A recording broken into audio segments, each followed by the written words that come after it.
Hello kids, my name is Ernestine Lyons and I am a councilwoman in the city of Harper Woods. So what that means is I work in politics and I am here to read a few stories for you.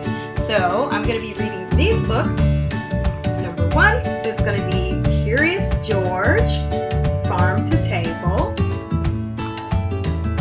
Bugs, Bugs, Bugs, and Clark the Shark.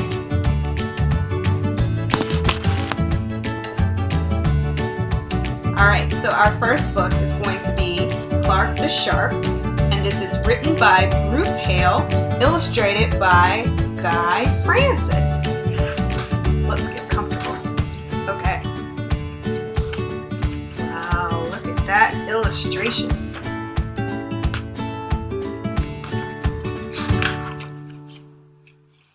Ooh, look at the school bus. Theodore Roserfish Elementary.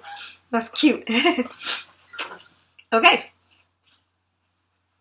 In all the wide blue sea, in all the wide blue world, at the top school for fish, there was Theodore Roserfish Elementary. And of all the fish at the Theodore Roserfish, in the biggest and strongest was Clark the Shark. Oh, this is interesting. Clark loved school. He loved his teacher, Miss Inky Dink. He loved to play upsy-dupsy and spin-a-majig with his friends. Clark loved his life. Nice. Look at that.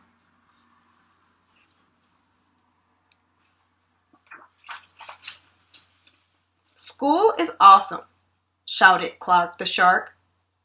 Less shouting, more reading, said Miss Inky Dink.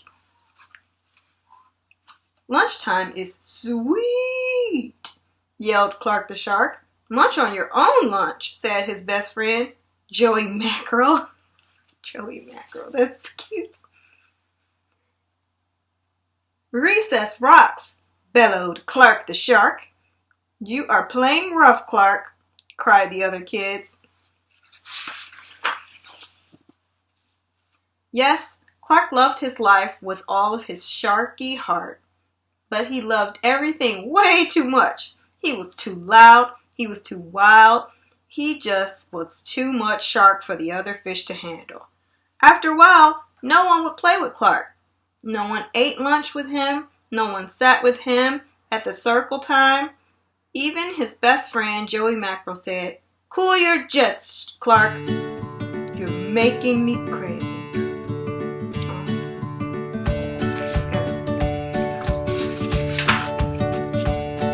One day, Clark asked Miss Inky Dink, "What's wrong with everyone?" Miss Inky Dink patted his fish fan. "Clark, sometimes you play too hard. You munch too hard. And gosh, you even help too hard." "But life is so exciting," said Clark. There's a time and a place for everything," said Miss Inky Dink. "And sometimes the rule is to stay cool."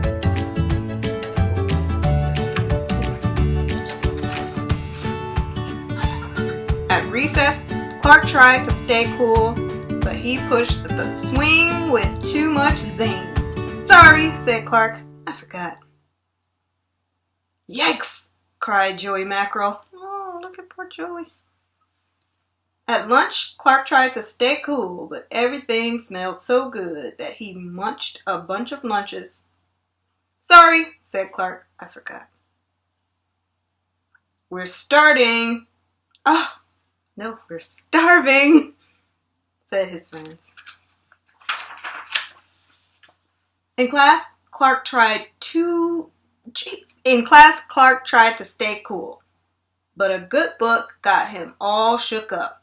"Now, Clark," said Miss Inky Dink, "this isn't the time or the place. Stay cool," she said.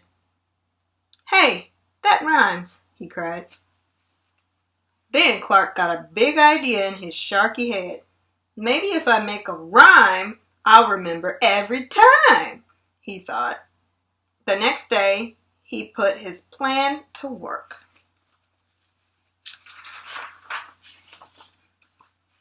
In class, when lessons got exciting, Clark wanted to bounce out of his seat. Instead, he told himself, when teacher is talking, don't go walking. And what do you know? It worked. "Attaboy, Clark," said Miss Inky Dink. Clark smiled. Lessons are fun. Indeed they are.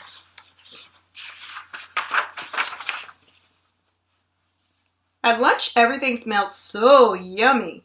When Clark wanted to eat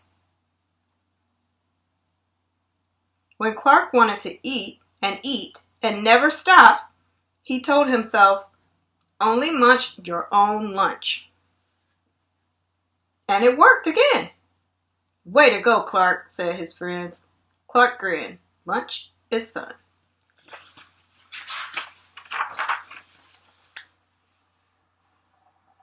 At playtime, Clark told himself, easy does it. That's the way. Then my friends will let me play. And playtime was fun. Once more, Clark loved his life. Then a shadow fell across the playground. A ginormous shadow. A ginormous shadow with tentacles galore. A new kid, and he looked scary. "A new kid, and he looks scary," cried Joey Mackerel. "Swim for your lives!" The squid mashed the side, and it snapped off the swings. "Oops, my bad," said the new kid.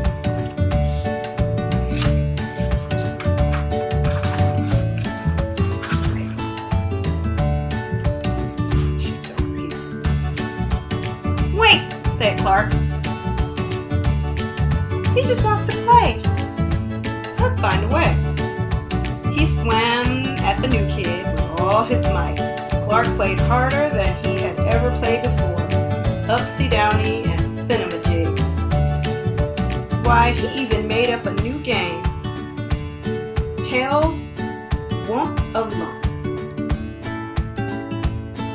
"Wow, that was fun," said the new kid breathlessly as he settled down.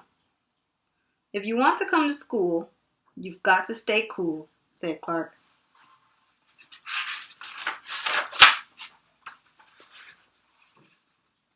"That's right, Clark," said Miss Inky Dink. "And thanks for taking care of our new classmate, Sid the Squid." "Hooray for Clark the Shark," everyone cheered.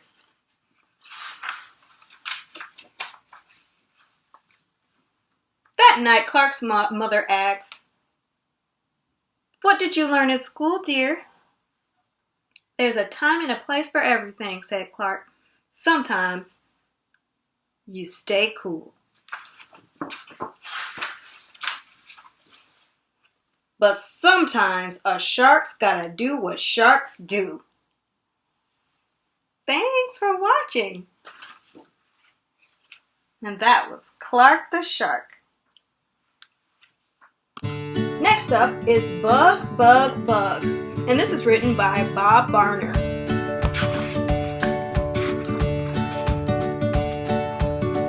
Bugs, bugs, bugs. Bugs, bugs, bugs. I want to see bugs.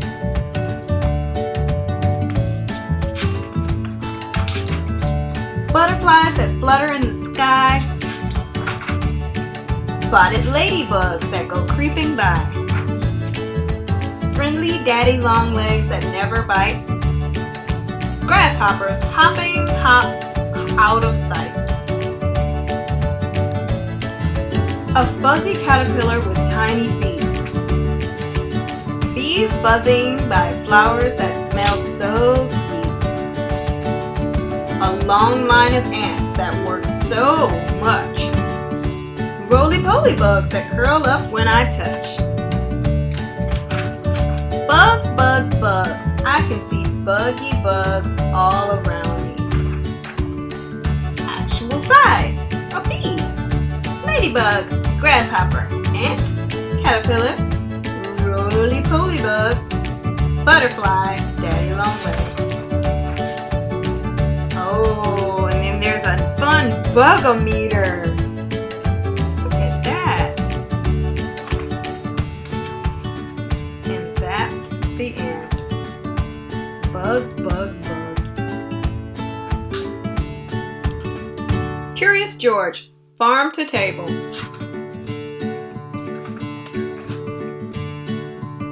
George was helping his friend Marco make his famous tortillas for his abuela's birthday dinner.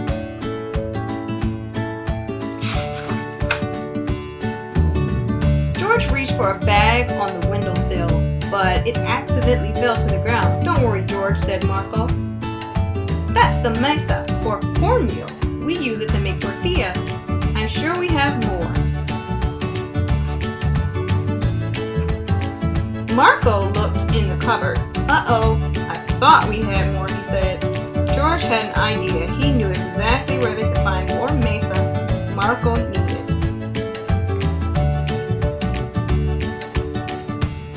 They walked to the local grocery store and asked the store clerk, Masa? Oh, I'm sorry. I just sold the last bag. But I promised my grandmother I would make tortillas for her birthday, said Marco.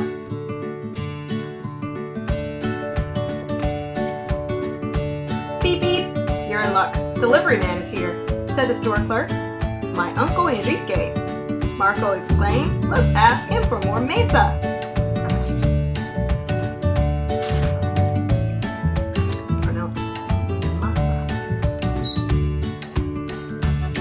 Uncle Enrique, today is Abuela's birthday. I want to make her tortilla. But I don't have any more masa, said Marco. No masa? I don't have any on my truck, but I know where we can get some, said Uncle Enrique. My job is to deliver food from the warehouse to the grocery store, said Uncle Enrique. Let's drive to the warehouse to get more masa. Unfortunately, the warehouse manager said they did not have any mesa. I'm waiting for a shipment, but hold on. She took them to a different part of the warehouse. You might find one bag up there, she said, pointing to the very top shelf. Luckily, George was an expert climber. When he reached the top, he saw mesa. George had saved the day. With the bag tucked under his arm, George started to climb down the shelf. Wait, George! Toss the mesa to me! Shouted Uncle Enrique. I'll catch it. George tossed the bag. What happens? Just then, a warehouse manager yelled, "Watch out!" to another employee. Distracted, Uncle Enrique looked away, and the bag fell to the floor and burst. They left the warehouse. As they left the warehouse, Uncle Enrique said, I'm sorry, Marco. Abuela won't have tortillas for her birthday, and it's all my fault. They climbed back into the delivery truck.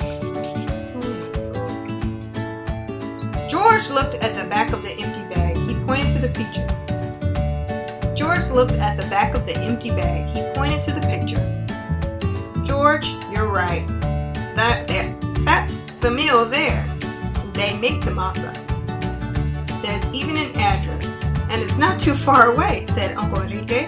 They decided to drive to the mill. Inside the mill, a worker showed them how mesa is made.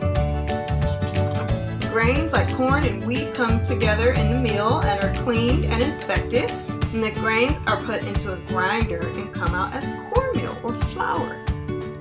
Next, it is shifted to remove the parts we don't need. Finally, cornmeal or flour is bagged and shipped to the warehouse. I could have one bag of mesa. Could I have one bag of mesa? Asked Uncle Enrique. I'm sorry, our corn comes from local farmers, but there wasn't enough. I'm sorry, our corn comes from local farmers, but there wasn't enough rain this year, and the drought delayed the corn harvest. No corn, no masa. George knew a local farmer who grew corn. He even stored rainwater for his crops. George pointed the way to the Rinky's farm. Thanks to my water tank, we stored enough water to get through the season. I harvested corn all day, and Farmer Rinkin said he was happy to help. He gave them fresh and dried corn. They took the dried corn to the mill, where it was ground into mesa and put into bags, while Uncle Enrique took the bags to the warehouse to be packaged for the grocery store. George and Marco took one bag home to make tortillas. George now understood that the food in the stores came from farmers like his friend Mr. Rinkins. At last, Marco was able to make his famous tortillas for his abuela's birthday dinner. The whole family loved them. George did too. The end. Thank you so much for reading with me. I hope you enjoyed our time together reading. So stay safe, be good, and have a good one. Goodbye.